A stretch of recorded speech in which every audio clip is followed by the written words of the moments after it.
I am Dr. Chenzira Davis Kahina, and I serve as the director of the Virgin Islands Caribbean Cultural Center, nestled within the College of Liberal Arts and Social Sciences at the University of the Virgin Islands. And part of my contribution for today will be highlighting some of the benefits as well as some of the cautions that are associated with making chlorophyll for you to heal, embrace your wellness, and to truly be at one with your cultural heritage and your traditional experiences nestled right here throughout the Virgin Islands Caribbean. Some of the things that I will highlight will be that you, would like to look at the following. Make sure that where you are cultivating, where you're gathering your chlorophyll, whether it's guinea grass, whether it's lemongrass, whether you choose to use specific leaves for their medicinal properties. And you want to make sure that you find those safe ones are like soursop, sugar apple, gooseberry. Some things like mango are a little bit strong, so you may not just want to use like a lot of mango leaves, and you have to be mindful that you are clear on speaking with your healthcare practitioner, your physician, your home doctor, so that you are very clear on what your body system and requires for the proper use of chlorophyll products. So you want to make sure that, again, while we're highlighting the cultural heritage aspects of chlorophyll production, which has its roots from long ago, that you are always focusing on what your body's needs are, what your system's current status is. Are you very alkaline? Are your body system more acidic? These are things that you would like to make sure that you know in advance before you just go and make any form of chlorophyll, because the manner in which you make your chlorophyll, the amount of grass that you use, do you make it more like a wheat grass, like a concentrated chlorophyll, versus do you add more water?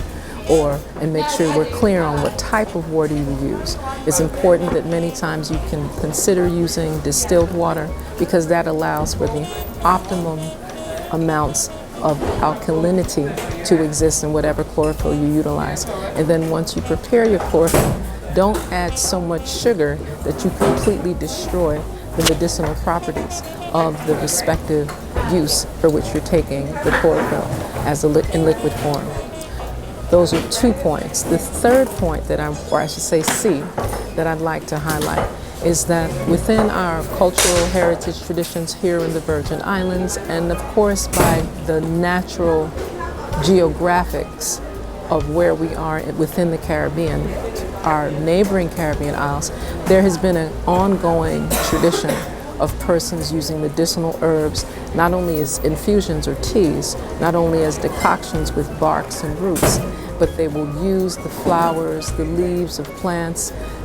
In the olden times, they would use mortar and pestle and ground them up, and then take the juice, the sap that comes from that in a concentrated form. In the 21st century, most persons utilize the liquid form of chlorophyll primarily with guinea grass. And again, I'm going to highlight it.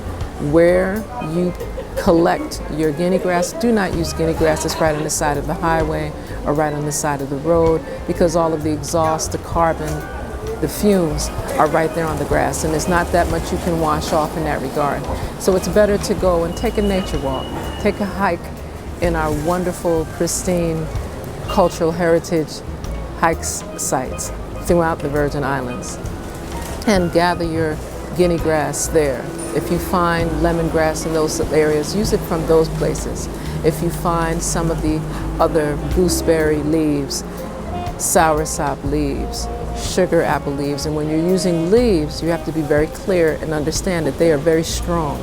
So you do not put more, and I always recommend this, per quart, do not put more than 3 to 5 leaves per quart when you're blending it or juicing it directly through a juicer, which some people choose to do. Keep in mind that you want to be able to get the best optimal benefit from your use of chlorophyll, and so that you are in harmony with your cultural heritage, traditions, your practices, and more, make sure that you think wisely where you gather your chlorophyll that you're going to prepare, how you prepare your chlorophyll that you're going to prepare, the mindset in which you're preparing the chlorophyll and for what use and purposes, because that will define, do you make it very concentrated or do you add water? Some people like to prepare it very concentrated, as I said earlier, similar to wheatgrass or other types of grasses. And we have to make sure that we spend our quality time highlighting the manner in which it will be most useful, healing, and edifying in many, many ways.